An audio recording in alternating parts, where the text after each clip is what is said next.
अजमाइन अम्मा बाद। आज अल्लाह रब्बुल इज़्ज़त के फज़ल व करम से हमारा पारा नंबर 21 है। 20वें पारे के अंदर हमने पारा 20 के आखिर में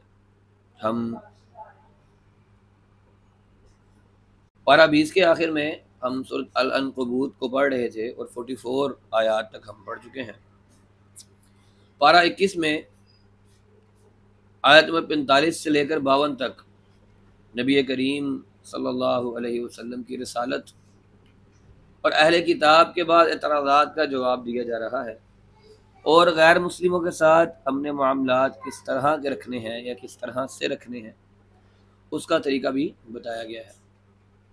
और हालात के तकाज़े से इस सूरत के आखिर में हिजरत की तरफ भी इशारात हैं और मज़लूम मुसलमानों को रहनुमाई दी गई है कि इन्हें अब बहरहाल जुल्म के आगे लेटना नहीं है। अगर हक की खातिर इन्हें अपना वतन भी छोड़ना पड़ जाए तो इसके लिए भी तैयार रहें।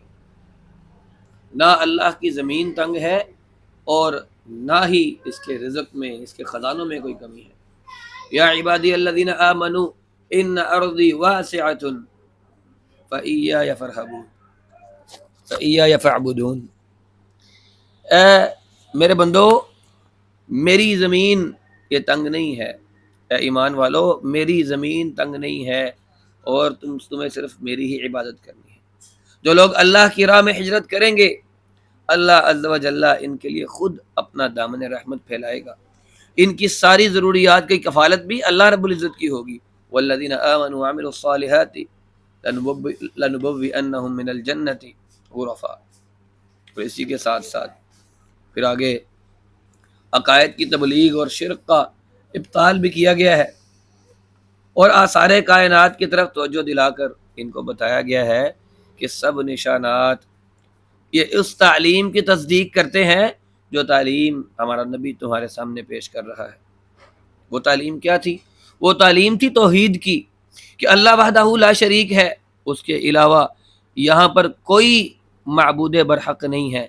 और ये जो कोई भी माबूदाने बातिला ये अपने माबूद होने के दावेदार हैं या उन लोगों को तुम लोगों ने शुरका और शुफा बनाया हुआ है, इनकी कोई हैसियत नहीं है। और यही तालीम हर एक नबी ने अपनी उम्मत को दी है कि अल्लाह वहदहू ला शरीक है, उसके अलावा कोई इबादत के लायक नहीं है। उसके अलावा किसी की इबादत और किसी के आगे सजदा ना किया जाए, किसी को मदद के लिए ना पुकारा जाए। और अहले किताब के साथ बहस ना करो। अगर बहस करनी ही हो तो फिर उम्दा तरीके से करो, सवाए उन लोगों के जो उन लोगों में से जालिम है। जो जालिम लोग हैं जो सिर्फ तुम्हें तंग करना चाहते हैं, उनके साथ बहस किस चीज़ की? वक़ूलू आमन्ना बिल्लज़ी उन्ज़िला इलैना व उन्ज़िला इलैकुम व इलाहुना व इलाहुकुम वाहिदुन व नहनु लहू मुस्लिमून। ऐलान कर दो, ये वाज़े ऐलान कर दो कि हमारा तो इस किताब पर भी ईमान है जो हम पर उतारी गई है और उस किताब पर भी ईमान है जो तुम पर उतारी गई है। हमारा और तुम्हारा माबूद तो एक है और हम सब इसी के फरमाबरदार हैं।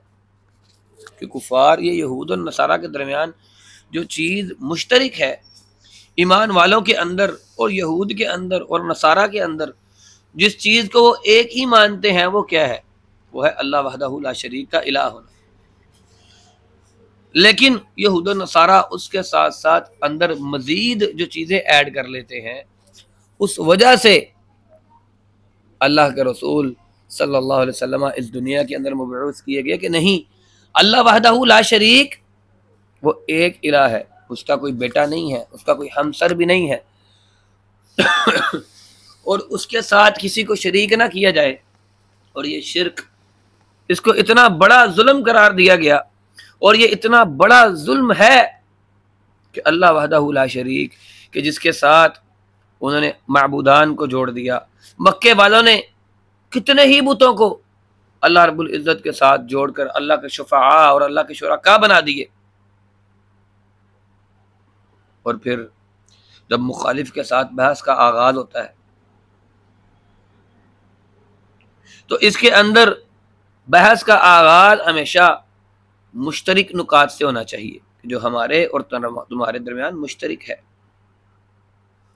और फिर इन्हीं जो मुत्तफिक उमूर होते हैं, जो मुत्तफिक अलई उमूर होते हैं, उनसे इस्तिदलाल करके मुखातिब को ये समझाने की कोशिश करनी चाहिए कि तुम्हारा मसलक जो तुम्हारे अपने असूलों से मुताबिकत नहीं रखता, मसलन अहले किताब से अगर कह दिया जाए कि तुम अल्लाह को मानते हो, हम भी इसी को मानते हैं, हम इसी के फरमाबरदार हैं और इसी की तरफ से जो अहकामात और तालीमात आई हैं, ये कुरान, ये रसूल, ये वही जो उसी रब्बुल आलमीन की तरफ से आई है, हमारा तो इन सब के आगे सरनुगू है, सरखम है, खा वो तुम्हारे लिए आई हो या हमारे लिए आई हो, हम तो हुक्म के बंदे हैं।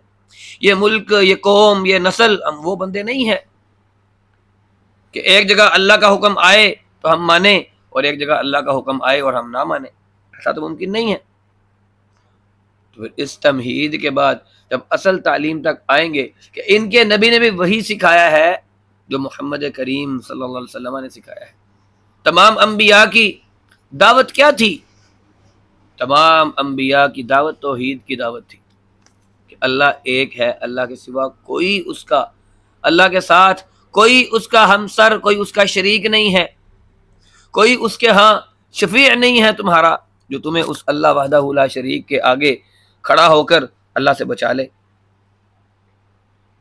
लेकिन जब मोहम्मद करीम सल्लल्लाहु अलैहि वसल्लम की नबूवत और रिसालत की बारी आती है तो फिर वहाँ से वो बदकते हैं। जब अल्लाह वहदहू ला शरीक को सिर्फ एक उसकी मानने की बारी आती है तो वहाँ से वो बदकते हैं कि नहीं, ये हमारे शुरका हैं, ये हमारे शुफ़ा हैं, ये हमारी सिफारिश करेंगे। वहाँ पर जाकर फिर उन्हें इस बात की समझ नहीं आती कि अम्बिया अलैहिमुस्सलाम की जो तालीमात थीं, जो तालीमात ईसा अलैहिस्सलाम और मूसा अलैहिस्सलाम की थीं, और फिर उनकी किताबों के अंदर जिस तरह से मोहम्मद करीम सल्लल्लाहु अलैहि वसल्लम का तज़किरा मौजूद है, उसके बावजूद वो लोग मानने के नहीं हैं। फिर आगे आयत नंबर 53 से लेकर 55 तक अल्लाह रब्बुल इज़्ज़त ने जो लोग मौजज़ात तलब करते हैं उनको जवाब दिया है कि ये तुम अज़ाब के लिए जल्दी मचा रहे हो। इस बात में अल्लाह ताला की जो सुन्नत है, इसकी अल्लाह की क्या सुन्नत है? ये जो तुम लोग अज़ाब में जल्दी मचाने का मुतालबा कर रहे हो कि अज़ाब क्यों नहीं आता, फरिश्ते क्यों नहीं उतरते, अगर मेरी तरफ से मुकर्रर किया गया वक्त ना होता तो अभी तक इनके पास अज़ाब आ चुका होता। और ये यकीनी बात है कि अचानक इनकी बेखबरी में इनके पास अज़ाब आन पहुँचेगा। ये अज़ाब की जल्दी मचा रहे हैं, ये बार बार मुतालबा करते हैं, तो ये तसल्ली रखें, जहन्नुम काफिरों को घेरने वाली है और इस दिन इनके ऊपर तले इन्हें अज़ाब के साथ ढांप लिया जाएगा। और अल्लाह ताला फरमाएगा कि ये लो, इस अज़ाब का तुम मुतालिबा करते थे, अब अपने करतूतों पर अब अपने करतूतों पर जरा तुम अपने करतूतों का मजा चख लो। फिर आयत नंबर 56 से लेकर 60 तक अहले ईमान की हौसला अफजाई की गई है कि जो मुसलमान ईमान लाने के जुर्म में कुफ्फार के हाथों ये सताए जा रहे हैं, इनको हिजरत की हिदायत की गई है और दुनिया और आखिरत में दोनों में इनको फौज व फलाह की बशारत दी गई है।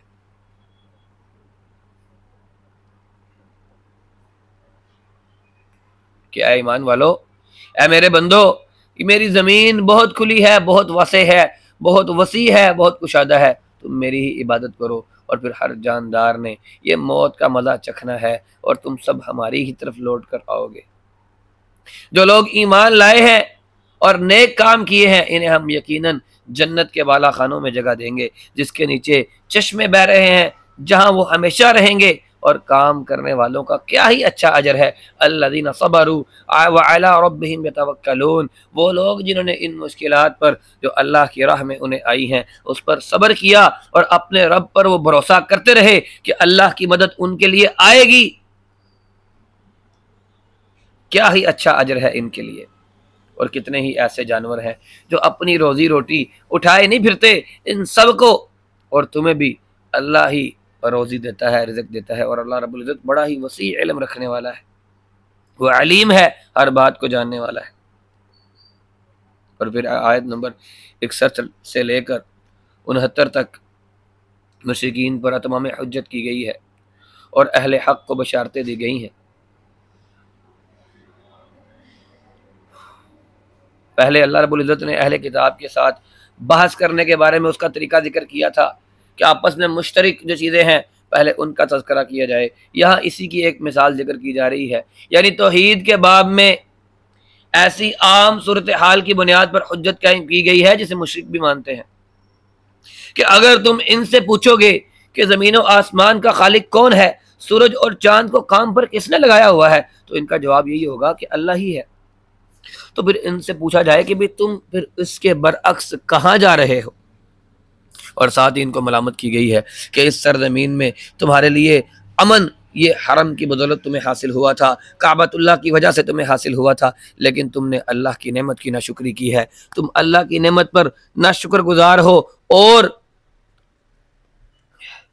ऐन हरम के अंदर बैठकर तुम अपने जो खुद तराशीदा माबूद है उनके तुम गुन गा रहे हो। और इसकी नाशुक्री का जो इंजाम है, अल्लाह की जो नाशुक्री का इंजाम है वो देख लो कितना बुरा है। अल्लाह ने तुमसे यहाँ की बादशाहियाँ छीन लेनी है,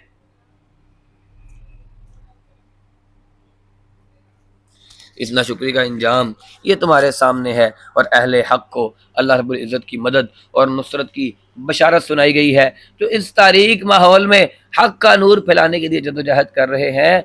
अल्लाह कहता है वल्लज़ीना जाहदू फीना लनहदियन्नहुम सुबुलना, अगर ये लोग जो जिहाद कर रहे हैं हमारे रास्ते के अंदर, जो कोशिश कर रहे हैं इस दीन को फैलाने की, एलाए कलिमतुल्लाह को बुलंद करने की, और अल्लाह के राह के अंदर कोशिश करके इस दीन की सरबुलंदी की कोशिश कर रहे हैं, अल्लाह कहता है हम इन्हें अनकरीब हम इन्हें अपने सीधे रास्ते की तरफ हिदायत दे देंगे। व इन्नल्लाह लमअल मुहसिनीन, अल्लाह इन एहसान करने वालों के साथ है। फिर आगे सूरत रूम शुरू होती है। सूरत रूम मक्की आयत है, मक्की सूरत है। इसकी 60 आयात हैं और 6 रुकू हैं। सूरत का नाम रूम इस सूरत की पहली ही आयत के पहले अल्फाज से है, हुलिबतुर रूम, कि रूम के ऊपर गलबा हासिल हो गया। पिछली सूरत के अंदर मुसलमानों को अल्लाह की नुसरत और गलबे की बशारत दी गई थी और इसकी बुनियाद इस हकीकत पर रखी गई थी कि कायनात को अल्लाह ताला ने हक के साथ पैदा किया है और वह वहदहु ला शरीक है। तमाम तर अवामिर और तमाम तर नवाहे वो उसी के इख्तियार में है। वो किस बात का हुक्म देता है, वो किस बात से रोकता है, और इस दुनिया में भी अपने रसूल और अपने साथियों को गलबा बख्शेगा, और दुनिया के बाद आखिरत में भी इस, और फिर आखिरत का, और फिर इसके जो कामिल हक और अदल का जब ज़हूर होगा तो उस वक्त हमारे ये हक परस्त लोग ये जन्नतों के, अल्लाह की जन्नतों के मेहमान बनेंगे। और इस वक्त जो बातिल है वो यकसर नाबूद हो जाएगा और हक और अहले हक को अल्लाह रब्बुल इज़्ज़त की तरफ से अबदी बादशाहत हासिल होगी। इस सूरत के अंदर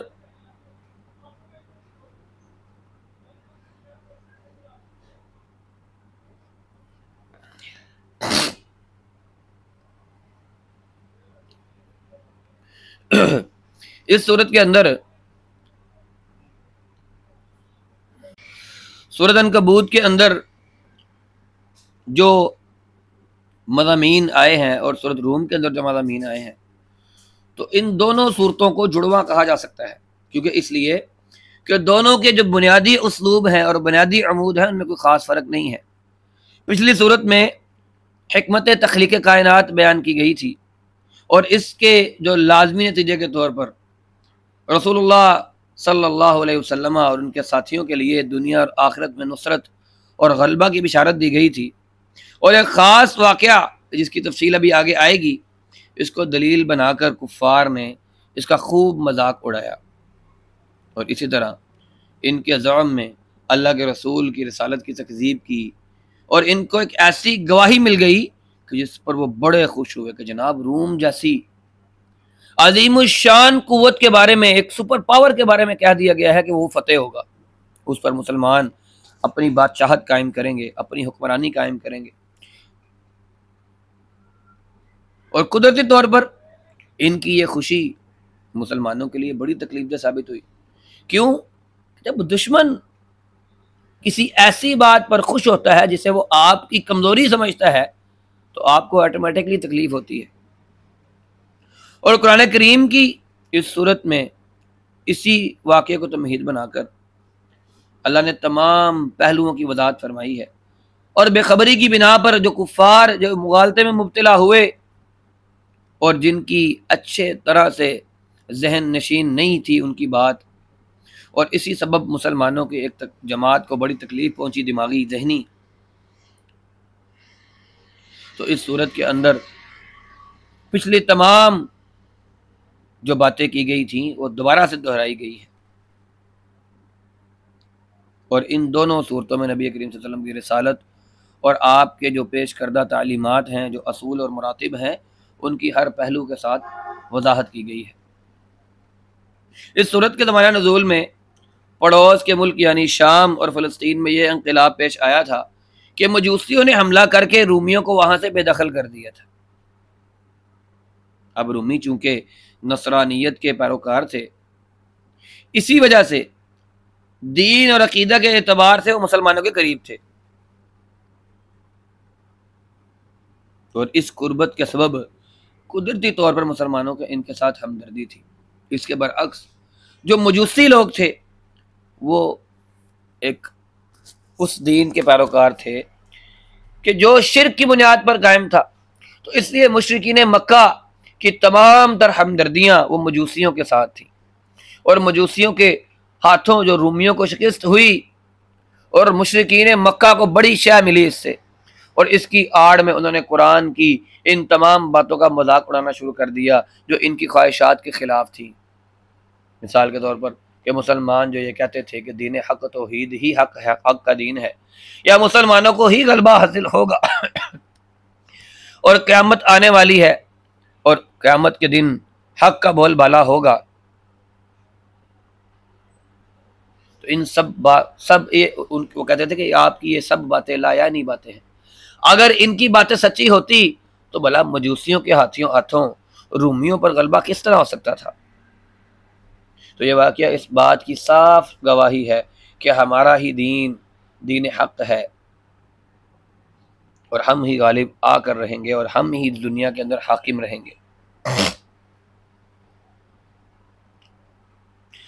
इस सूरत के आगाज में जो तारीखी वाक़या जिक्र किया गया है, और इससे इसके ज़माने का तय्युन, ज़माने नुज़ूल का तय्युन होता है। यानी ये सूरत इसी साल नाजिल हुई जिस साल हिजरत हबशा वाक़ हुई थी। इस ज़माने में अरब से मुत्तसिल जो उर्दन और शाम और फ़लस्तीन के इलाके थे, ये रूमी कब्ज़े के अंदर शामिल थे। लेकिन जिसे कुरान के अंदर फ़ी अदनल अर्द कहा गया है, इन इलाकों में रूमियों पर ईरानियों का गलबा था और ये 615 ईस्वी में मुकम्मल हुआ। तो इस सूरत में कि इब्तिदा में जिस पेशंगोई हुई है और इसके कलाम इलाही होने की जो नाकाबिल तरदीद गवाही है कि ईरानी बादशाह खसरू परवेज़ ने एक छोटे सी वाक़े को बुनियाद बनाकर कैसर रूम के साथ जंग छेड़ रखी थी और इस ज़मन में इसने इंताकिया और दमिश्क और बैतुल मुक़द्दस पर कब्जा करके मसीही दुनिया पर क़यामत ढा दी। तकरीबन 90,000 ईसाई कत्ल कर दिए और इन सब का जो कदीमी और मुक़द्दस चर्चा उसको मुंदहम कर दिया। इसको मुंदहम करने के बाद जो असल सलीब मजूसियों ने वो छीन ली और लाट पादरी ज़करिया को भी पकड़ लिया और शहर के तमाम गिरजों को मस्मार कर दिया।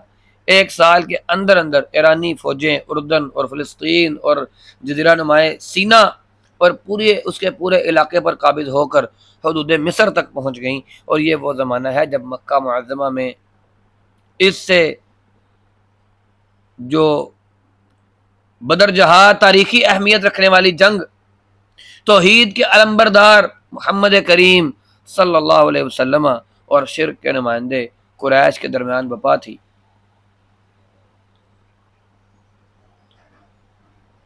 इस वक्त रूम के ऊपर ईरान के गलबे का चर्चा आम था, जब अल्लाह के रसूल मक्का के अंदर अपनी तबलीग के आखिरी मराहिल में थे और हिजरत का बस दौर आने ही वाला था। इस वक्त सल्तनत रूम पर ईरान के गलबे का चर्चा आम था और मुशरिकीन मक्का इस पर खुशियां मना रहे थे, बगलें बजा रहे थे और मुसलमानों से कहते थे कि देखो ईरान के आतिश परस्तों ने वही और रसालत को मानने वाले ईसाइयों पर फतह पा ली ही,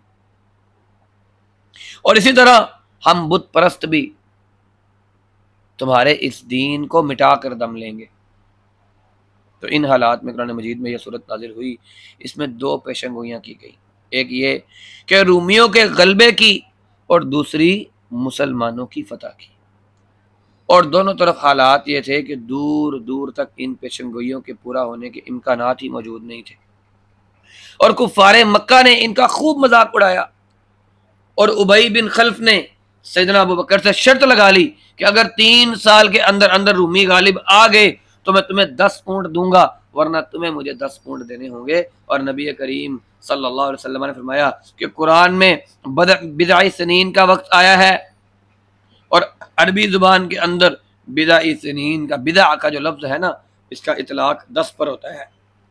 ये बिदा का लफ्ज सूरत यूसुफ के अंदर भी आया है कि जब वो यूसुफ अलैहि सलाम ने उस बंदे को जो कैदी था और जिसने आज जिसके बारे में गुबान था कि इसने जो ख्वाब देखा है इसकी ताबीर है ये छूट जाएगा, उसे जब कहा था ना कि बादशाह से जाके तज़किरा करना और वो भूल गए, तो वहां पर भी बिज़ाई सनीन का वक्त आया है कि कई साल मजीद। तो ये कई साल जो इसमें बनते हैं, बिदा का जो लफ्ज़ है ये अरबी ज़ुबान के अंदर 1 से लेकर 9 तक या 10 तक के अदद को बोला जाता है। तो इसलिए अपनी जो शर्त है वो 10 साल कर लो और तादाद बढ़ाकर 100 कर लो। यानी तुमने जो 3 साल की शर्त लगाई है और 10 ऊंटों का कहा है, तो 3 साल की जगह 10 साल कर लो और ऊंटों की जगह पर 100 ऊंट कर लो। नए सिरे के साथ ये शर्त तय पा गई और 623 ईस्वी में नबी करीम सल्लल्लाहु अलैहि वसल्लम हिजरत करके मदीना तैयबा तशरीफ लाए। इधर कैसर ने ईरान पर हमला करने की मनसूबाबंदी की। इसने खामोशी के साथ अपना हमला 623 ईस्वी में आर्मीना से शुरू किया और दूसरे साल इसने आज़रबाईजान में ज़रतश्त के मुकाम पर जो पैदाइश अरमियान था इसको तबाह कर दिया और ईरानियों के सबसे बड़े आतिशकदे की ईंट से ईंट बजा दी। यही वो साल था जिसमें मुसलमानों को बदर के मुकाम पर पहली मरतबा मुशरिकीन के मुकाबले में फैसला कुन फतह हुई। और इसी तरह सूरत रूम में की जाने वाली दोनों पेशंगोइयाँ 10 साल ख़त्म होने से पहले पहले पूरी हो गई। और उबई बिन खल्फ जो था जिसने शर्त लगाई थी वो खुद बदर में मारा गया और शर्त के मुताबिक इसके बुरासा ने हार मानते हुए 100 ऊंट सैयदना अबू बकर सिद्दीक रज़ी अल्लाह ताला अन्हु के हवाले किए, जिन्हें नबी करीम सल्लल्लाहु अलैहि वसल्लम की हिदायत के मुताबिक सदका कर दिया गया। क्योंकि जिस वक्त शर्त लगाई थी उस वक्त जुए के बारे में कुरान के अंदर ममानियत नाजिल नहीं हुई थी और अब कुरान के अंदर ममानियत नाजिल हो चुकी थी, लेकिन दुश्मन को नुकसान पहुंचाया गया, उससे माल लिया गया और बाद में उसको मुसलमानों के लिए सदका कर दिया गया।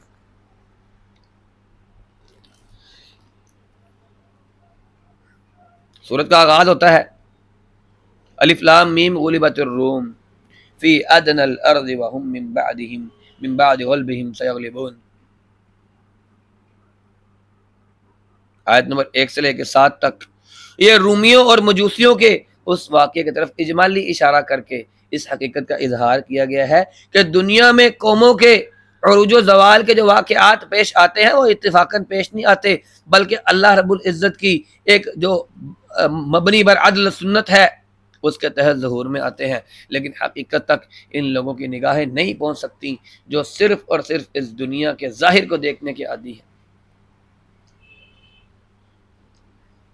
यअलमून ज़ाहिरन मिनल हयातिद दुनिया व हुम अनिल आखिरति हुम गाफिलून। ये दुनिया के ज़ाहिर को देखने वाले, ये ज़ाहिरी बर्तरियाँ और ज़ाहिरी तादाद देखकर फतह और शिकस्त के अंदाजे लगाने वाले, इन्हें क्या पता ये तो आखिरत से गाफिल हैं। इन्हें क्या पता दुनिया का निज़ाम अल्लाह रब्बुल इज़्ज़त ने किस तरह से मैनेज किया हुआ है और किसको फतह देनी है, किसको उस दुनिया के अंदर हज़ीमत का सामना करना पड़ा है। ये लोग इसको समझ नहीं सकते। ये निज़ाम कायनात ये कोई खेल और ये कोई तमाशा नहीं है। आयत नंबर 8 से लेकर 18 तक अल्लाह रब्बुल इज़्ज़त ने इस दुनिया के निज़ाम और इसकी तारीख पर जो भी शख्स गौर करेगा, इसकी हकीकत का एतराफ़ करेगा, उसके लिए हिदायत के रास्ते खुल जाएंगे। और इसके खालिक ने इसे खेल तमाशे के तौर पर नहीं बनाया, बल्कि हक़ के साथ पैदा किया है, और इस वजह से ये लाजिमन जज़ा और सज़ा पर मुंतही होगी। ये दुनिया ख़त्म होनी है, लेकिन ये इसी तरह ख़त्म नहीं हो जाएगी। लाजिम है कि यहाँ पर जज़ा और सज़ा का मामला हो। जिन लोगों ने इस दुनिया के अंदर रहकर अपनी ख्वाहिशात को मारा है, अपनी नफसानी ख्वाहिशात पर काबू रखा है, अल्लाह के बंदे बंद कर रहे हैं, आखिरत में उन्हें इसका अजर तो मिलना है ना। कौमों की तारीख से भी ये हकीकत वाज़ेह होती है कि अल्लाह ने इनके साथ इनके किरदार के मुताबिक मामला किया है, इसलिए क़यामत नागुज़ीर है। जो लोग इसका इनकार कर रहे हैं वो एक उजली हुई और साफ और धुली हुई हकीकत का इनकार कर रहे हैं। जब क़यामत आएगी तो उसको उस दिन अहले ईमान को फलाह हासिल होगी, अहले कुफ़ार नामुराद होंगे। वो इसी की हम्द व सना कायनात की हर चीज़ कर रही है, इसलिए इंसानों का भी फ़र्ज़ है कि वो सुबह शाम इसकी तस्बीह बयान करें। फ़सुब्हानल्लाहि हीना तुमसून व हीना तुस्बिहून लहुल हम्दु फ़िस समावाति वल अर्ज़ि व अशिय्यन व हीना तुज़हिरून। सुबह शाम अल्लाह की हम्द व सना बयान करनी चाहिए, और अल्लाह की हम्द व सना तो दुनिया के अंदर हर चीज़ कर रही है।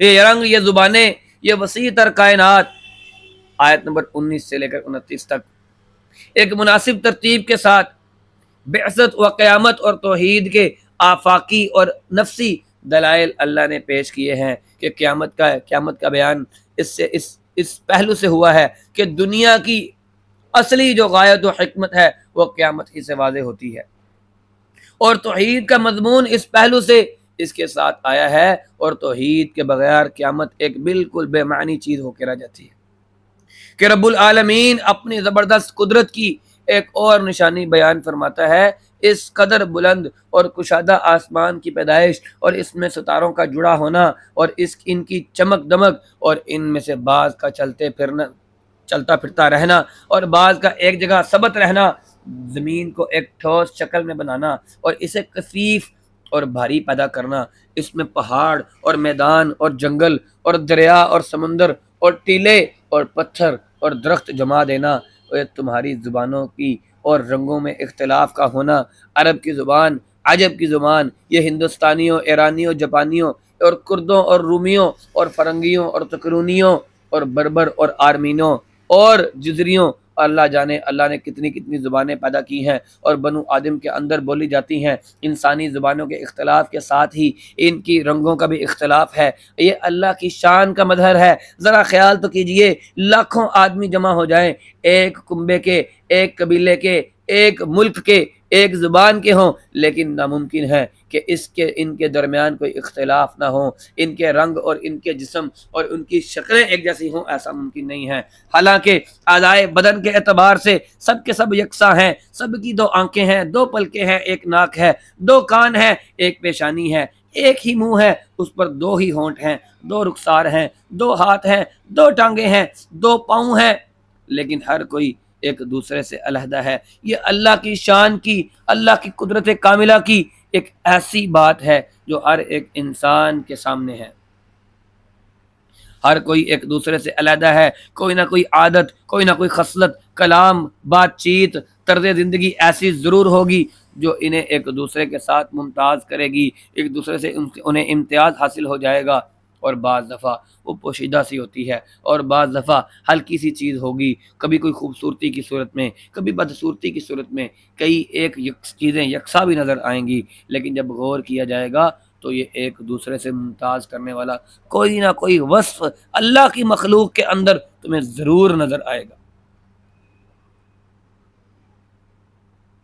ये अल्लाह की वसी तर कायनात, और इस कायनात के अंदर हमारा पाया जाना, इन 7.25 अरब इंसानों का पाया जाना, ये अल्लाह की मखलूक निशानी है अल्लाह की कुदरत की, कि ये 7.25 अरब लोग मुख्तलिफ़ रंगों के हैं, मुख्तलिफ़ ज़ुबानों के हैं, मुख्तलिफ़ इलाकों के हैं, मुख्तलिफ़ इनकी मईशत है, मुख्तलिफ़ इनकी सियासत है, मुख्तलिफ़ इनकी इक़्तिसादियात है, और मुख्तलिफ़ इनकी नफ्सियात हैं। हर चीज़ के अंदर अल्लाह ने इख्तलाफ रख कर इन्हें पैदा किया है, कोई चीज़ किसी के साथ मुश्तरक नहीं है। ज़रा अपने एशिया के अंदर ही देख लें, पाकिस्तान है, बांग्लादेश है, नेपाल है, भूटान है, इंडिया है, और फिर इसको भी छोड़े अकेले अपने ममलिकत खुदादाद इस पाकिस्तान के अंदर देख लें, सिर्फ 4 से 5 सूबे इस मुल्क के आपके सामने हैं। हर सूबा अपनी कई एतबार से वो दूसरों से मुख्तलिफ है। पंजाबी हैं तो किसी और तरह के हैं, उनके मामलात, उनकी मईशत, उनकी मुआश, उनकी फसलें, उनके मामलात और तरह के हैं, रंग भी और तरह के हैं, बोली भी और तरह की है, लिबास और पगड़ियाँ और कमीज़ें और चादरें भी और तरह की हैं। सिंध में चले जाएं, आपको पगड़ी तब्दील नज़र आएगी, कमीज़ तब्दील नज़र आएगी, शलवार और चादर तब्दील नज़र आएगी। बलूचिस्तान के अंदर चले जाएं, वहाँ पर आपको नस्ल ही और नज़र आएगी, रंग और मामलात ही और नज़र आएंगे। खैबर पख्तूनख्वा के अंदर चले जाएं, रंग, नस्ल और ज़ुबान और है। इसी तरह से अगर आप चले जाते हैं पहाड़ी इलाकों की जानिब, कश्मीर की जानिब और दूसरे इलाकों की जानिब जो ऊंचे इलाके हैं पंजाब से, वहाँ पर आपको रंग, नस्ल, ज़ुबान, बोलियाँ और तरह की नज़र आएंगी। इंडिया के अंदर चले जाएं तो तकरीबन 122 तरह की कौमें वहाँ बसती हैं। अपने ही मुल्क के दूसरे हिस्से की तरफ चले जाएं, बांग्लादेश के अंदर, मशरकी पाकिस्तान के अंदर, तो वहाँ पर आपको क्या मिलता है? वहाँ पर ज़ुबान, नस्ल, बोली, खाना, हर चीज़ और है। ये सब कुछ अल्लाह रब्बुल इज़्ज़त की इस वसी कायनात के अंदर इंसान के होने की निशानियाँ और उसकी कुदरत कामिला की निशानियाँ हैं कि पैदा करने वाला एक है। उसने इम्तियाज़ का वसफ़ रख के सबको पैदा किया है। सारे एक तरह के ना बोलते हैं, ना सारे एक तरह की खुराक खाते हैं, ना सबके रंग एक तरह एक सब के साथ मिलते हैं। अगर इंटरनेशनल लेवल पर चले जाएँ तो ये अमेरिका और यूरोप के इलाके और ये बरतानिया, वहाँ पर देख लें, रंगें, कौमें, नस्लें, उनके लिबास, उनके खाने, वो आपस में नहीं मिलते, हमारे साथ भी नहीं मिलते, आपस में भी नहीं मिलते। तो ये अल्लाह रब्बुल इज़्ज़त की कुदरत है कि अल्लाह रब्बुल इज़्ज़त ने यहाँ दुनिया के अंदर लोगों को पैदा किया और ऐसी कुदरत कामिला के साथ पैदा किया कि लोग एक दूसरे के साथ मैच नहीं होते। आयत नंबर 45 से 30 से लेकर 45 तक दीन फितरत पर कारबंद रहने की तलकीन अल्लाह रब्बुल इज़्ज़त करते हैं। पहले अल्लाह रब्बुल इज़्ज़त ने मुशरिकीन के इन तमाम एतराज़ात का, जो उन्होंने रूमियों की शिकस्त और मजूसियों की फ़तह को दलील बनाकर इस्लाम की दावत के ख़िलाफ़ उठाए थे, अल्लाह ने उसका जवाब दिया है। एक नफ्सियाती शुबे का भी जवाब दिया है कि रूमियों की शिकस्त पर मुसलमानों का दिल शिकस्ता होना और इनकी फ़तह पर अहले इस्लाम का खुश होना ये माने नहीं रखता। इस्लाम इनके अकायद के बारे में कोई लचकदार रवैया रख रहा है। ये एक तबई किस्म की मुनासबत थी कि रूमी ईसाई होने की वजह से नबूवत और वही के कायल थे। यही वजह थी कि मुसलमान इनके लिए एक नरम गोशा रखते थे और कि इनके दीन के अंदर और हमारे दीन के अंदर कुछ चीज़ें मुश्तरक हैं। वो भी ईसा अलैहिस्सलाम को नबी मानते हैं, हम भी मोहम्मद करीम को नबी मानते हैं। उनकी तालीमात भी वही पर मबनी हैं, हमारी तालीमात भी वही पर मबनी हैं। दीन और शरीयत और हक़ तो वही है कि जिसकी तबलीग मोहम्मद करीम सल्लल्लाहु अलैहि वसल्लम कर रहे हैं।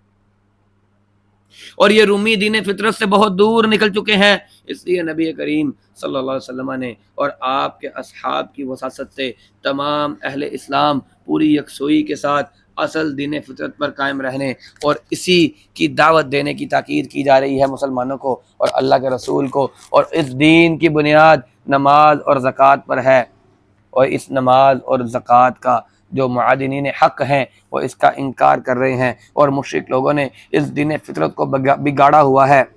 इनको भी तंबीह की गई है कि अब इनके मुहासबे का वक्त आ गया है। पिछली कौमों की तारीख से सबक लें जो शिर्क की वजह से हलाक हो गई। कान अक्सरुहुम मुशरिकीन, उनमें से अक्सरियत जो थे वो मुशरिक थे। आगे आयत नंबर 42 से लेकर 60 तक अल्लाह रब्बुल इज़्ज़त ने कबूलियत हक़ को सिर्फ सलीम फितरत लोगों का मुकद्दर कहा है। दीन फितरत में बिगाड़ पैदा करने वालों को धमकी दी जा रही है कि उन्होंने दीन फितरत की दोनों बुनियादें तौहीद और हमदर्दी खल्क, ये दोनों बुनियादें उन्होंने गिरा दी हैं। इस तरह पूरा निज़ाम, पूरा मुआशरा, पूरा तमद्दुन और पूरा जो मुआशरत है उसको बिगाड़ दिया है। अल्लाह की ज़मीन को फसाद से भर दिया है। अल्लाह इनकी इस हरकत से इन्हें हमेशा कभी भी मुआफ़ नहीं करेगा और अल्लाह ने इन्हें अज़ाब का मुस्तहिक बनाया है ताकि वो फसाद फिल अर्ज़ जो उन्होंने किया है उसका कुछ मज़ा चखें। अल्लाह ताला के वादा नुसरत के ज़हूर के जो दलाइल और आसार जो तारीख़ और आफाक में मौजूद हैं, इनकी तरफ इशारा करके नबी करीम सल्लल्लाहु अलैहि वसल्लम को ये तसल्ली दी गई है कि अल्लाह ताला अपनी रहमत किसी पर नाजिल करना चाहता है तो अपने तसर्रुफ़ गैबी से नासाजगार हालात को भी साजगार बना देता है। और नबी करीम सल्लल्लाहु अलैहि वसल्लम से कहा जा रहा है कि तुम अपनी दावत इन्हीं लोगों के दिलों में उतार सकते हो जो सुनने और समझने वाले हैं। इनके लिए लोगों के रवैये से बददिल ना हो जाना, जो अंधे बहरे बन चुके हैं और सिर्फ वही लोग सुनेंगे और वही लोग कबूल करेंगे जो अल्लाह के फरमा बरदार होंगे। वमा अंता भी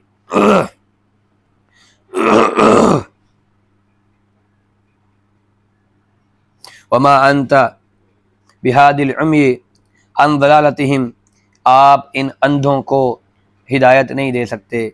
सोचने समझने वालों के लिए कुरान काफ़ी है।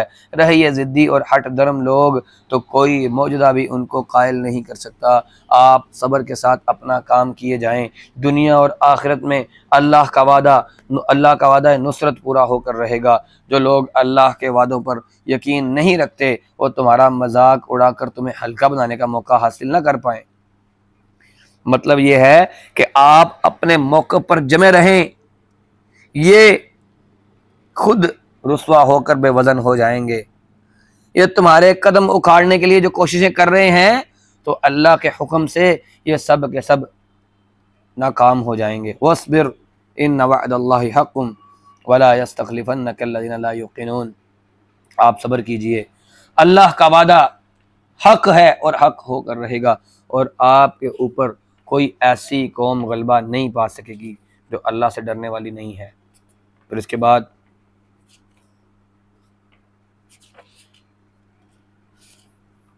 सूरत लुक़मान शुरू होती है। सूरत लुक़मान मक्की सूरत है, इसमें 34 आयात हैं और इसमें 4 रुकू हैं। इस सूरत में दूसरे रुकू में जो नसीहतें नकल की गई हैं वो सैयदना लुक़मान अलैहिस्सलाम वो अपने बेटे को की थी।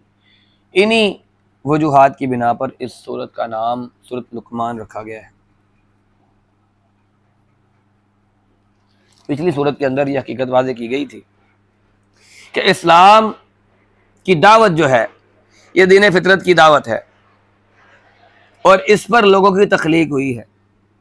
और पिछली सूरत के अंदर जो आफाक और अनफस के जो दलाइल पेश किए गए हैं, सूरत लुक़मान में भी आफाक और अनफस के दलाइल के साथ साथ अरब के मारूफ दानिशमंद लुक़मान की नसीहतों का भी हवाला पेश किया गया है। और मकसूद इससे ये था कि अहले अरब पर यह वाज़ेह करना मकसूद था कि इनके अंदर जो सही फ़िक्र और दानिश रखने वाले जो लोग गुज़रे हैं उन्होंने इन्हीं बातों की तालीम दी है जिन बातों की तालीम आज मोहम्मद करीम सल्लल्लाहु अलैहि वसल्लम दे रहे हैं।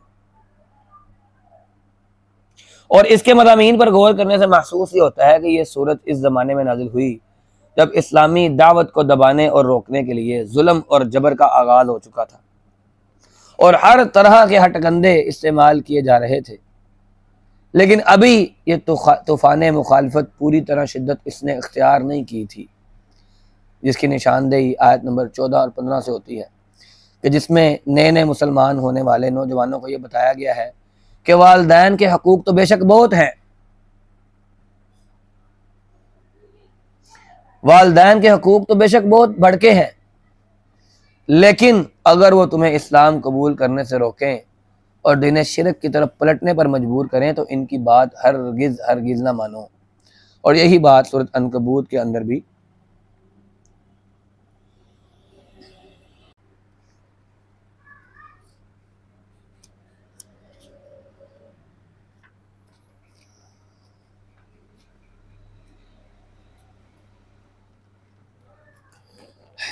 अच्छा जी,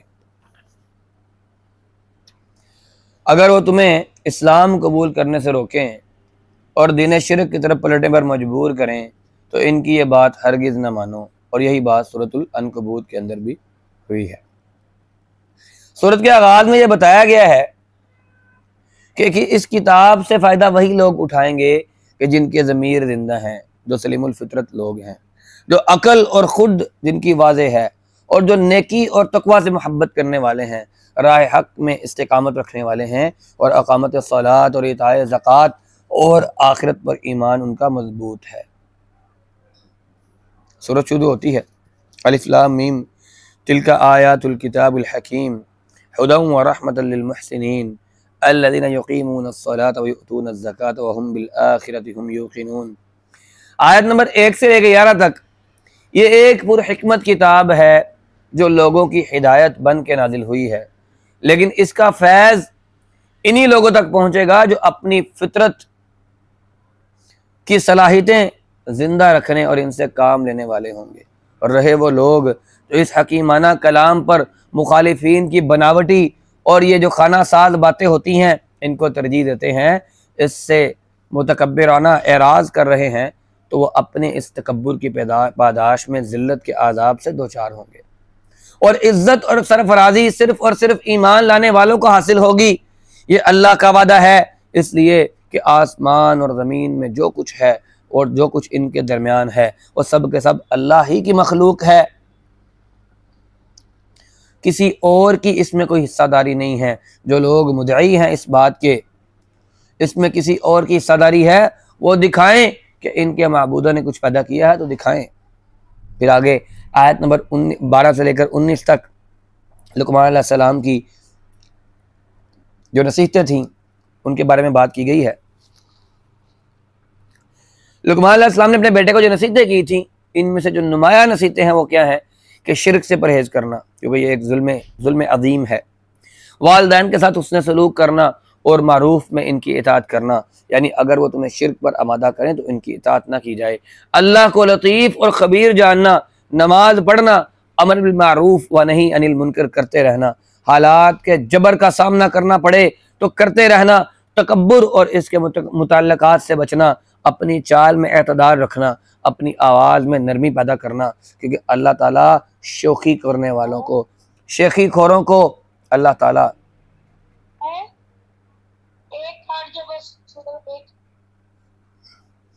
पसंद नहीं करता, और ये बेहंगम किस्म के उदम मचाने वालों को अल्लाह पसंद नहीं करता।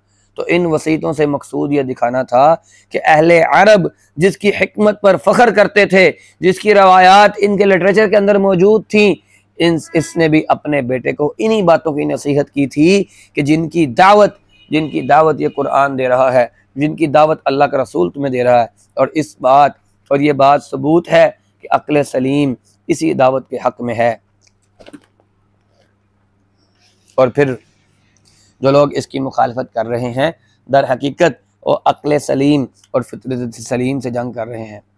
सिर्फ अल्लाह का ही कड़ा मजबूत है। आयत नंबर 20 से लेकर 24 तक कि जितनी भी ज़ाहरी और बातनी नेमतें हैं इंसान को जो मिली हुई हैं वो अल्लाह ताला की सब अता करदा नेमतें हैं और किसी के लिए इनकार की गुंजाइश नहीं है। लेकिन इसके बावजूद बहुत से नादान लोग अल्लाह की तौहीद के बाब में झगड़ते हैं, हालांकि ना तो इनके पास कोई दलील है और ना ही किसी हकीम या नबी ने इसकी कोई रहनुमाई की है। लेकिन अल्लाह की किताब ना किसी किताब में इसकी कोई दलील दी गई है।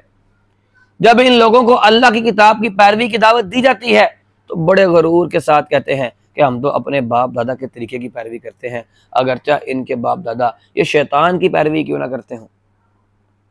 अवलौ कान शैतान यदऊहुम इला अज़ाबिस सईर, और शैतान इन्हें एक बुरे किस्म के अजाब की तरफ ही क्यों ना बुला रहा हो। अल्लाह के साथ ताल्लुक़ की मजबूत रस्सी सिर्फ उन लोगों के हाथ में है जो उसकी उतारी हुई किताब की पैरवी करेंगे।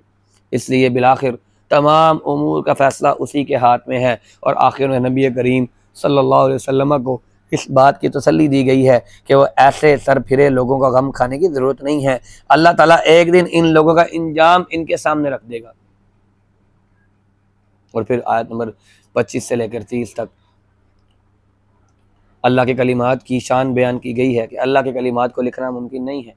मुखालिफिन की तरदीद में खुद इनके एतराज़ात का हवाला दिया गया है कि ये लोग अपने जो मुसल्लमात हैं, अपने मुसल्लमात और अपने लवाजिम को भी तस्लीम करने से ये गुरेज कर रहे हैं। इनको एतराफ़ है कि तमाम तर ज़मीन व आसमान वो अल्लाह ही उनका खालिक है। जब वही खालिक है तो शुक्र और इबादत का हकदार भी इसके सिवा कोई और नहीं हो सकता।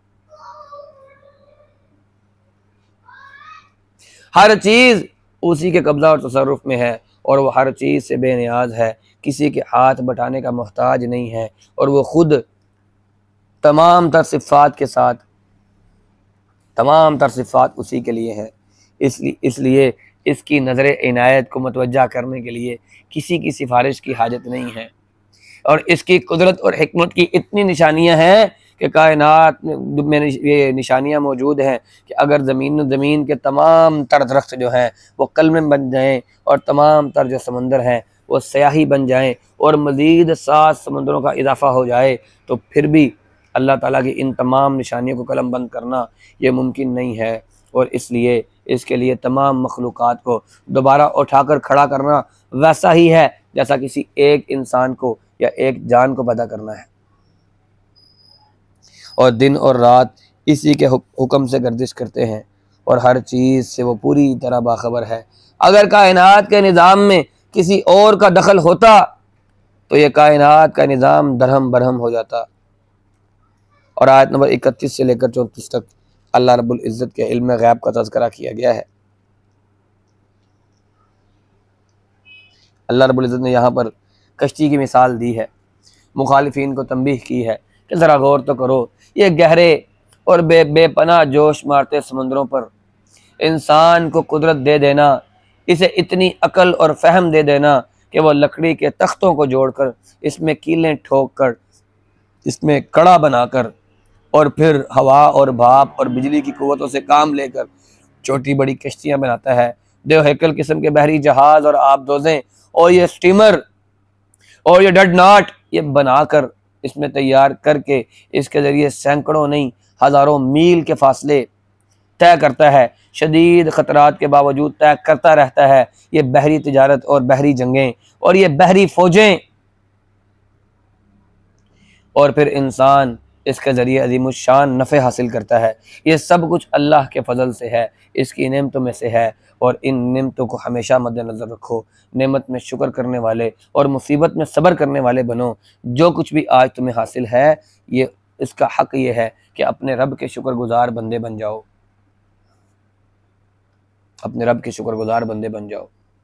और इसका शुक्र कैसे अदा होगा, इसका शुक्र कैसे अदा होगा?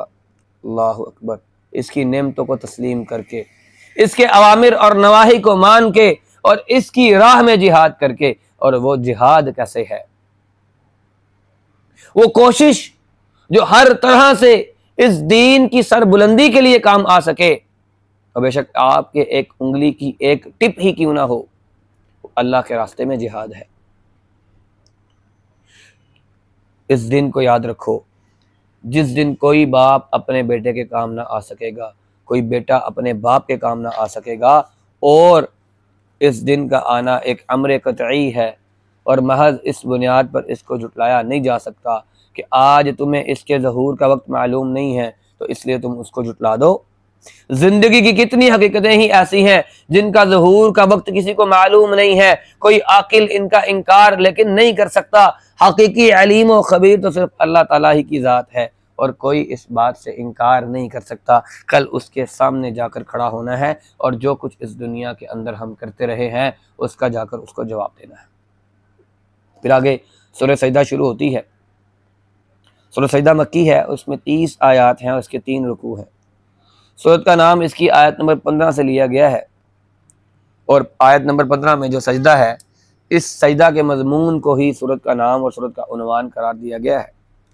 ये भी सूरत पिछली सूरतों की साबका सूरतों की जुड़वा सूरत है और इसमें भी पिछली सूरतों के साथ कोई फ़र्क नहीं है, मज़ामीन एक जैसे हैं।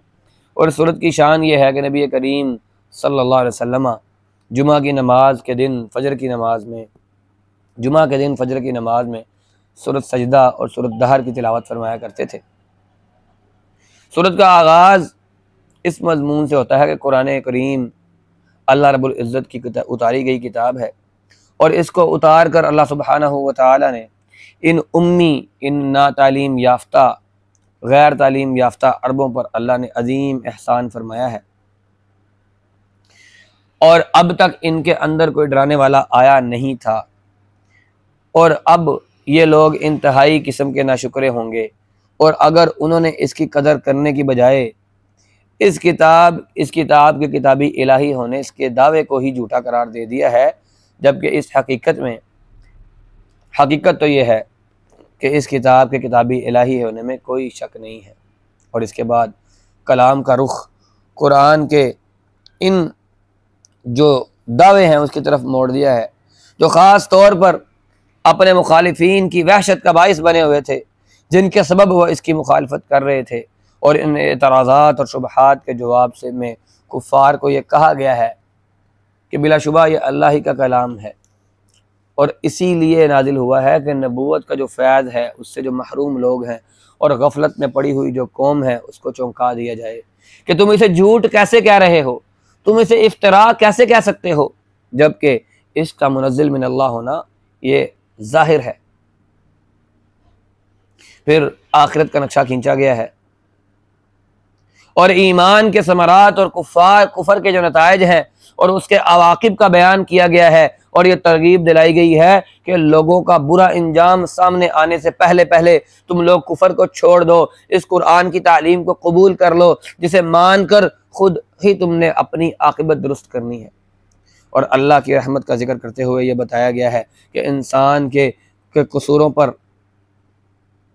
इंसान की गलतियों पर यकयक एक आखिरी और फैसला कुन अजाब से पकड़ नहीं लेता अल्लाह, बल्कि इससे पहले छोटी छोटी तकलीफ़ें और मुसीबतें और आफात और नुकसानात भेजता है, हल्की हल्की चोटें लगाता है ताकि लोग तंबीह इनको हासिल हो जाए, ये मुतनब्बे हो जाएं और इनकी आंखें खुल जाएं और ये अल्लाह की तरफ लौट आएं।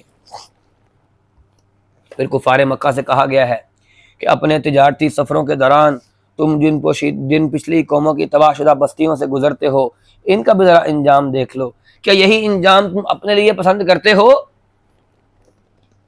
और फिर आखिर में नबी करीम सल्लल्लाहु अलैहि वसल्लम को मुखातिब करके ये कहा गया है कि ये लोग तुम्हारी बातें सुनकर तुम्हारा मजाक उड़ाते हैं, लेकिन आप सब्र से काम लें। जिस तरह तौरात के हामिलीन को सब्र के इम्तिहानों से गुजरने के बाद कामयाबी हासिल हुई, इसी तरह आप और आपके साथियों को भी सब्र के इम्तिहानों से गुजरना पड़ेगा, फिर आपको भी कामयाबी हासिल हो जाएगी। सूरत शुरू होती है आयत नंबर 1 से लेकर 9 तक। अलिफ लाम मीम तंज़ीलुल किताबि ला रैब फ़ीहि मिन रब्बिल आलमीन अम यक़ूलून इफ़्तराह बल हुवा हक़्क़ुम मिन रब्बिका लितुनज़िरा क़ौमन मा आताहुम मिन नज़ीर मिन क़ब्लिका लअल्लहुम यहतदून। ये कुरान अल्लाह की उतारी गई किताब है, इसके किताब इलाही होने में कोई ज़र्रा बराबर भी शक की गुंजाइश नहीं है। जो लोग ये समझते हैं कि अल्लाह की तरफ इसकी निस्बत करना एक झूठ है, एक इफ्तरा है, तो वह गवाह रहे ये इफ्तरा नहीं है, ये कोई घड़ी हुई बात नहीं है, बल्कि ये बिल्कुल हक की बात है। और इनका मकसद इन लोगों को डराना है, इस किताब का मकसद इन लोगों को डराना है जिनके अंदर अब तक कोई डराने वाला नहीं आया था। और अगर इन लोगों ने इस किताब की कदर ना की, इस रसूल की कदर ना की, तो इनका इंजाम भी वही होगा जो इन कौमों का इंजाम हो चुका है, जिन्होंने इनसे पहले अल्लाह के रसूलों की तकज़ीब की है और किताबों की तकज़ीब की है। कायनात की तख्लीक और तदबीर से इस्तेदलाल करते हुए ये फरमाया गया है कि कायनात कोई बच्चों का बाग नहीं है कि बच्चे इसमें खेल कूद कर वापस आ जाएंगे, बल्कि इसको अल्लाह सुब्हानहू व तआला ने निहायत एहतमाम के साथ पैदा किया है और पैदा करके इसको यूं ही छोड़ नहीं दिया, बल्कि बराह रास्त वो इसका इंतज़ाम फरमा रहा है। तमाम अहकाम इसी की तरफ से सादिर होते हैं और इसी की तरफ तमाम लोगों ने पेश होना है। इसका कोई शरीक नहीं है, कोई इसके सामने शफी नहीं है और ख़ुद वो तमाम गायब और हाजिर का जानने वाला है। इसने इंसान को बेहतरीन सलाहियतों के साथ पैदा किया है, लेकिन बहुत थोड़े लोग हैं जो इन सलाहियतों से फ़ायदा उठाते हैं और अल्लाह के शुक्रगुजार बनते हैं। कलीलम्मा तशकुरून, बहुत कम लोग हैं जो अल्लाह के शुक्रगुजार बंदे बनते हैं। ये कुरान की जो कलील की जो एक वसफ़ है कि बहुत थोड़े लोग हैं, हमेशा हक के साथ लोग बहुत थोड़े थे, हमेशा इल्म हासिल करने वाले लोग बहुत थोड़े थे, हमेशा तबलीग के कामों में हिस्सा लेने वाले लोग बहुत थोड़े थे, हमेशा अल्लाह की बात मानने वाले लोग बहुत थोड़े थे। अक्सरियत पता अल्लाह ने किसको कहा है? अक्सरुहुम जाहिलून, जाहिलों की अक्सरियत है। ला यालमून, जानने वालों की, ना जानने वालों की अक्सरियत है, ना मानने वालों की अक्सरियत है, ना ईमान लाने वालों की अक्सरियत है। ये हमने और आपने देखना है कि हम अक्सरियत में हैं या अकलियत में हैं। क्यों? अक्सर कलीलन मा तशकुरून, शुक्र करने वाले लोग कलील थे, बात मानने वाले लोग कलील थे। आयत नंबर 10 से लेकर 14 तक मुनकरीन क़यामत के शुबहात का जवाब दिया जा रहा है और इनका जो असल मुहर्रिक इनकार है उसकी तरफ इशारा किया गया है कि क़यामत के दिन का हाल जो इनका हाल होगा, इसकी जो तस्वीर कशी की गई है, इनके झुके हुए सर होंगे और ये कहेंगे हमारे रब अब हमारी आंखें खुल गई हैं, हमें दोबारा दुनिया के अंदर भेज दे, हम नेक अमल करेंगे। और ये फरमाया कि इस दिन किसी का एतराफ़ इसके लिए कुछ नाफे नहीं होगा और हक़ाइक़ को आंखों से देख लेने के बाद इनका मानना मुतबर होता है अल्लाह सुब्हानहू व तआला को। अल्लाह ताला सबको ईमान पर ही पैदा करता है, फिर ये अक्ल व तमीज़ की सलाहियतें देने के बाद इनके इम्तिहान की क्या ज़रूरत थी? जब अल्लाह ने सब कुछ दे दिया है, सब कुछ बता दिया है, सब कुछ सामने रख दिया है, अकल भी दे दी, फहम भी दे दिया, नबी को भेजकर डरा भी दिया, फिर भी नहीं मानते, तो क़यामत के दिन खड़े होकर मान भी लेंगे तो उसका क्या फ़ायदा होगा? आयत नंबर 15 से लेकर 22 तक इन मुजरिमीन और मुतकब्बिरीन के मुकाबले में कुरान पर ईमान लाने वालों की बाल खसूसियात की तरफ अल्लाह ने इशारा किया है कि ये लोग जो तकब्बुर से पाक हैं, जिनकी निगाहों में हक़ की अजीमत है, वो इस पर ईमान लाएंगे और ये लोग इसकी आयात को सुनकर अपना सर झुका देते हैं, रातों में उठ कर अपने रब को याद करते हैं, इसकी राह में अपने माल को खर्च करते हैं। इन लोगों के लिए अल्लाह सुब्हानहू व तआला ने आँखों की जो ठंडक छुपा रखी है, इसका आज कोई अंदाज़ा नहीं कर सकता। फ़ला तअलमु नफ्सुम मा उख़फ़िय लहुम मिन क़ुर्रति अयुन जज़ाअन बिमा कानू यअमलून। और अल्लाह सुब्हानहू व तआला ने अपने फरमा बरदार बंदों और नाफरमानों के साथ एक जैसा मामला नहीं करना। इन नाफरमानों के लिए आखिरत में जो सज़ा होगी वो तो होगी ही, लेकिन इस दुनिया के अंदर अल्लाह सुब्हानहू व तआला ने जो इनको सज़ा अल्लाह देगा वो इस तरह इसलिए देगा ताकि वो मुतनब्बे हो जाएं, और अल्लाह ताला चाहता है कि उसकी मखलूक मुतनब्बे हो जाए और मुतनब्बे होकर मान जाए और अल्लाह के रास्ते के अंदर अपने सरों को झुका ले। आयत नंबर 23 से लेकर 26 तक पहली जो कौमें हलाक हुई हैं उनके बारे में बताया जा रहा है। नबी करीम सल्लल्लाहु अलैहि वसल्लम को तसल्ली दी गई है कि आपसे पहले अल्लाह ने सैयदना मूसा को भी किताब दी थी, जिन लोगों ने इसको जुटलाया अल्लाह ने इनसे इसका इंतकाम लिया, और इसी तरह किताब को जुटलाने वालों में ये भी लाजिम है कि अल्लाह उनसे इंतकाम लेगा। और जिस तरह बनी इसराइल के अंदर से अल्लाह ताला ने इन लोगों को इमामत का मनसब बख्शा जो हक़ पर साबित कदम रहे, और इसी तरह वो आपके साथियों को भी लोगों की रहनुमाई के लिए मनसब पर सरफराज फरमाएगा अगर वो हक़ पर मजबूती के साथ जमे रहे। अंबियाए किराम और इनकी कौमों की तारीख़ की तरफ अल्लाह ने इशारा करते हुए कहा है कि तारीख़ इनकी गवाह है तारीख इस बात की गवाह है, इस हकीकत को साबित कर रही है कि जो लोग अल्लाह को मानने वाले थे, अल्लाह ने दुनिया के अंदर इन्हें हुक्मरानी अता फरमाई। जिन्होंने अल्लाह को झुटला दिया, अल्लाह ने मनसब अमामत और मनसब अमारत उनसे छीन कर दूसरों को दे दिया। शर्त यह है कि लोगों के पास सुनने वाले कान हों, देखने वाली आंखें हों, तो फिर ये दुनिया के अंदर देखेंगे कि अल्लाह ने पहली कौमों के साथ क्या मामला किए हैं। आयत नंबर 27 से लेकर 30 तक अल्लाह का वादा पूरा होने की तरफ इशारा किया गया है। कुफ्फार को यह वईद सुनाई गई है कि अहले हक के गलबे और अहले हक के गलबे की इस बशारत को बहुत बईद अज इम्कान समझते हैं, और वह लोग मजाक से पूछते हैं कि यह फतह कब जाहिर होगी। तो इन लोगों को जवाब दिया गया है, जब ये चीज़ जाहिर होगी तो इस वक्त इनको मानना उन लोगों के लिए फ़ायदेमंद साबित नहीं होगा।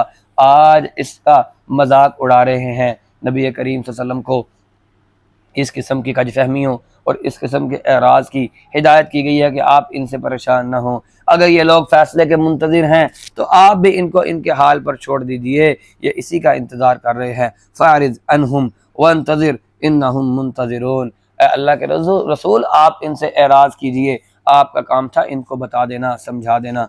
आपने बता दिया, आपने समझा दिया, आपने इनको रास्ते पर लगा दिया। अब आगे इनकी बात है, अब आगे इनकी बात है। अब अगर ये लोग न डरे तो अल्लाह रब्बुल इज्जत ने इनके लिए जो अजाब तैयार कर रखा है, जिसके ये मुंतज़िर हैं, तो फिर आप ज़रा इनसे एराज़ बरतें। जब अल्लाह का अजाब आएगा तो फिर आ ही जाएगा। फिर आगे सूरत अल अहज़ाब शुरू होती है। मदनी सूरत है, इसकी 73 आयात हैं, इसके 9 रुकू हैं। सूरत का नाम इसकी आयत नंबर 20 के फ़िक्रे यहसबून अल अहज़ाब से लिया गया है। और इस सूरत का जो मरकज़ी मज़मून है वो सदाकत कुरान है और इस्बात रसालत है। इस सूरत के मज़ामीन में 3 अहम वाक़यात वो उसके अंदर ज़ेर बहस है। एक ग़ज़वा अहज़ाब जो 5 शव्वाल 5 हिजरी में पेश आया। दूसरा ग़ज़वा बनु कुरैज़ा जो ज़िलक़ाद के अंदर 5 हिजरी में पेश आया। और तीसरा सईदा ज़ैनब का निकाह नबी करीम सल्लल्लाहु अलैहि वसल्लम से जो इसी साल इसी माह यानी ज़िलक़ादा के अंदर 5 हिजरी में पेश आया। और इस वाक़या को वाक़या इफ़क की तरह मुनाफिकीन ने फितना अंगेज़ी का ज़रिया बनाया था। इन तारीख़ी वाक़यात से जो सूरत का ज़माना नुज़ूल होता है वो ठीक तरह मुतय्यन होता है कि ये मदनी सूरत है और तकरीबन 5 हिजरी के आसपास नाजिल हुई है। नबी करीम सल्लल्लाहु अलैहि वसल्लम मदीना हिजरत करके जब आप पहुँचे तो इस्लाम दुश्मन जो अनासिर थे उन्होंने इस छोटी सी जमात को कुचलने के लिए कोशिशें शुरू कर दी। पूरी तरह मुस्तैदी के साथ वो लोग तैयार हो गए और पे दर पे नबी करीम सल्लल्लाहु अलैहि वसल्लम को अल्लाह के इन दुश्मनों का मुकाबला करना पड़ता था। शायद ही कोई महीना खाली गुजरा हो जब आप और आपके जानिसारों को हमले का ख़तरा और हमले का खौफ ना रहा हो, लेकिन आपकी बेमिसाल किस्म की बेदार मगज़ी और क़यादत ने दुश्मन को कभी कामयाब होने नहीं दिया।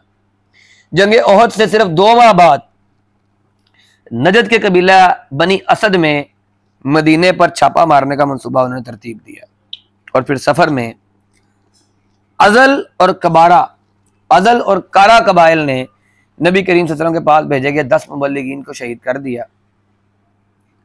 10 में से 4 को शहीद कर दिया और बाकी 2 सैयदना खुबैब बिन अदी और ज़ैद बिन अदसना को मक्के ले जाकर दुश्मनों के हाथों फरोख्त कर दिया। और फिर इसी माह बनी आमिर की दरख्वास्त पर भेजे गए एक और तबलीगी वफ्द को जो 70 सहाबाए किराम पर मुश्तमिल था, उसे बेर मेमूना के मुकाम पर शहीद कर दिया गया। बेर मेमूना के आसार आज भी मदीना के अंदर मौजूद है और हाईवे के साथ ही हैं। मदीना के जो यहूदी कबीले बनु नज़ीर ने नबी करीम सल्लल्लाहु अलैहि वसल्लम को शहीद करने की साजिश की।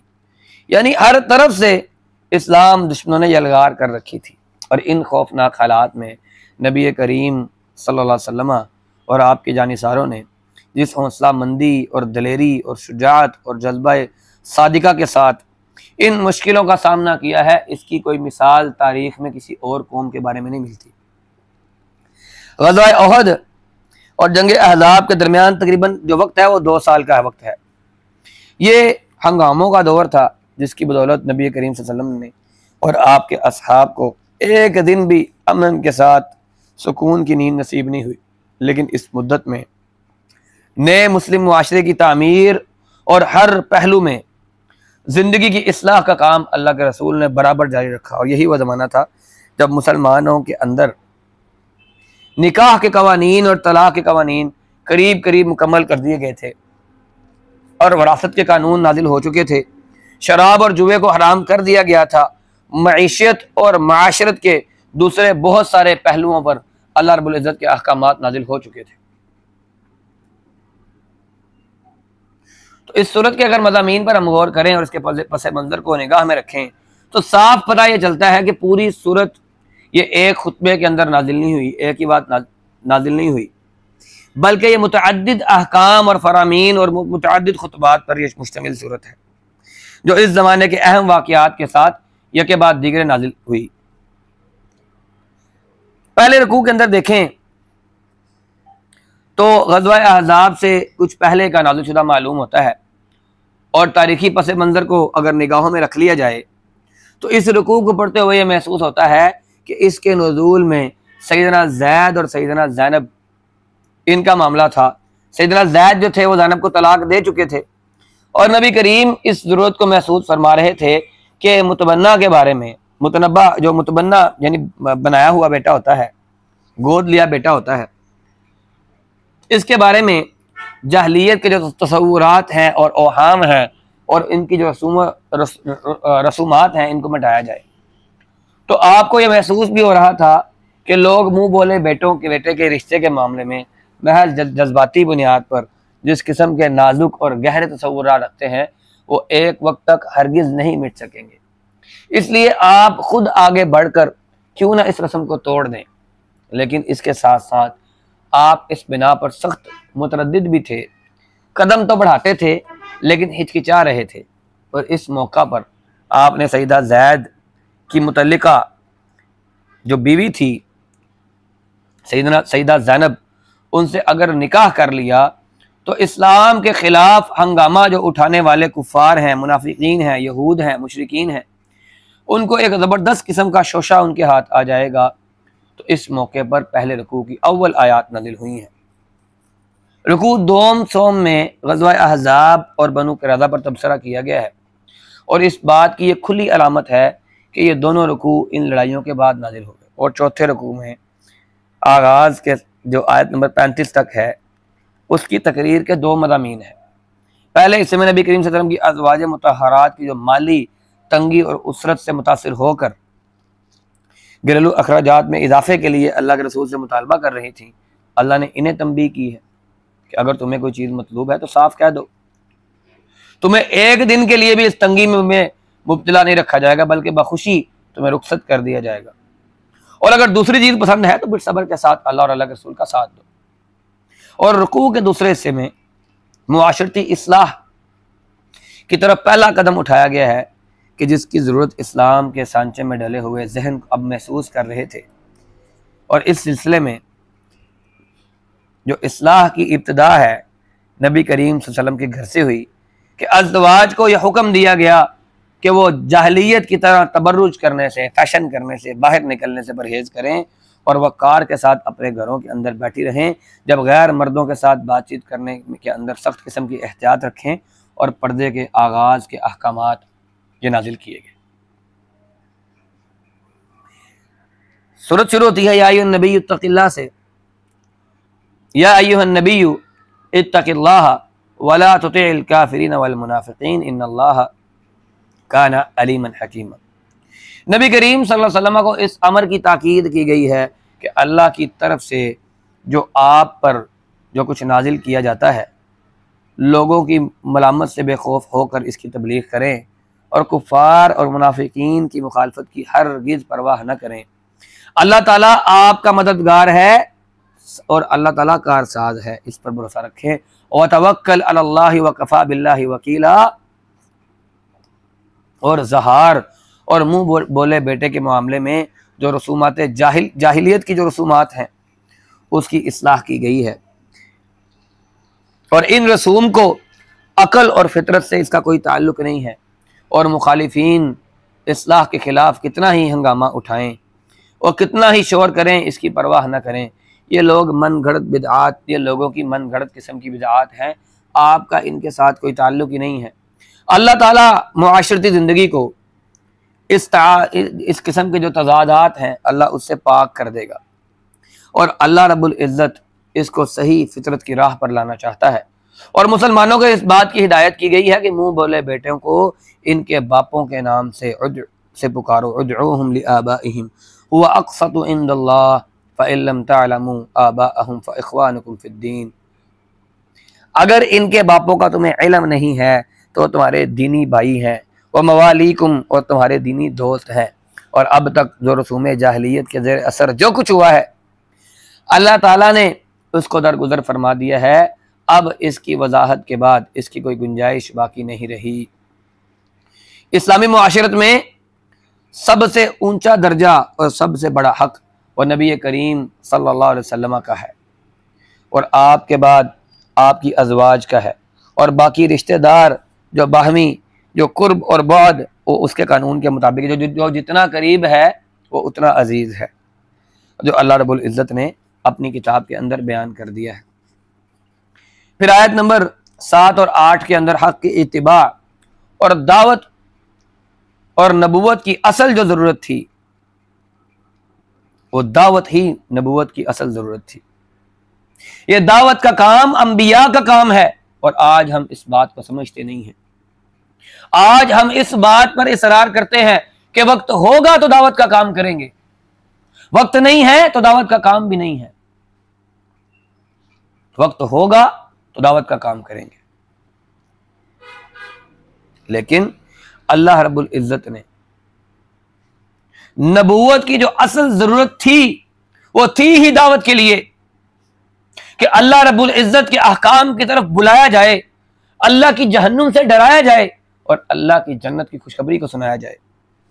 आज हमारा हाल ये बिल्कुल भी नहीं है। आज हम इतने मसरूफ हैं कि दावत के काम के लिए हमारे पास वक्त नहीं है, और हम ये ख्याल करते हैं कि ये एक चलते चलते और राह चलते का काम है, हुआ हुआ तो हुआ, ना हुआ तो कोई बात नहीं।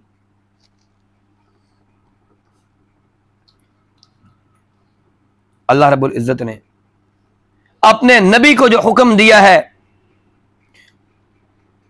और नबी के साथ साथ हर एक को जो हुक्म दिया है वो ये कि इस बात का मजबूत अहद कर लें कि हर हाल में अल्लाह के दीन की दावत देंगे। व अखज़ना मिनहुम मीसाकन गलीज़ा,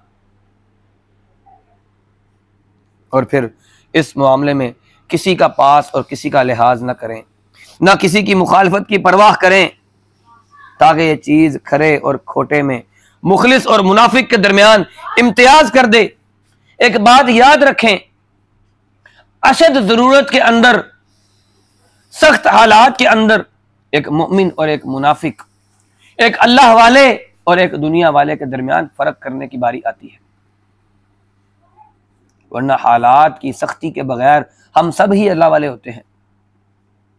जब मैदान कारज़ार हमें पुकारता है तब पता चलता है, वरना तो अब्दुल्ला बिन उबई भी जंगे ओहद के दिन अल्लाह के रसूल के साथ निकला था, लेकिन मैदान के अंदर मैदान की सख्ती और शिद्दत को देखते हुए उसने कहा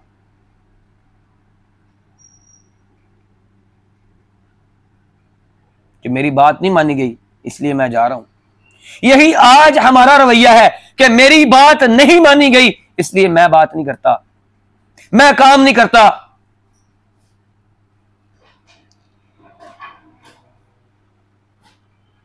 हर शख्स अपने अमल के मुताबिक सजा और जजा पाएगा, और ये बात सिर्फ इसी सूरत के अंदर नहीं है। सूरत शोरा की आयत नंबर 13 के अंदर, सूरत आल इमरान की आयत नंबर 187 के अंदर, सूरत बकरा की आयत नंबर 83 के अंदर, सूरत एराफ की आयत नंबर 169 के अंदर, 171 के अंदर और सूरत माइदा की आयत नंबर 7 के अंदर मौजूद है कि ये दावत का काम, ये जरूरत थी उस वक्त की और जरूरत है आज के वक्त की। फिर आगे पारे के आखिर में आयत नंबर 9 से लेकर 27 तक जंग अहज़ाब की हौलनाकियों की एक झलक दिखाई गई है। ग़ज़वा अहज़ाब के वाक़यात को बयान करने का मकसूद ये है कि मुसलमानों के अंदर इस एतमाद और तवक्कुल और अल्लाह, जो उस एतमाद को और तवक्कुल को अल्लाह रासिख करना चाहता है जिसकी तलकीन पहली आयत में की गई है। बावजूद इसके कुफार अपनी तमाम पार्टियों को मुज्तमा करके कुव्वत के साथ वो मदीना पर पल पड़े थे और मुनाफिकीन ने भी अपनी रेशा दवानियों के जरिए और साजिशों के जरिए मुसलमानों के कदम उखाड़ देने के लिए पूरा जोर लगा दिया था, लेकिन अल्लाह ताला ने अपनी गैबी फौजों से मुसलमानों की मदद की और दुश्मनों को ज़लीलो ख्वार किया और अल्लाह के दुश्मनों को पसपा होना पड़ा।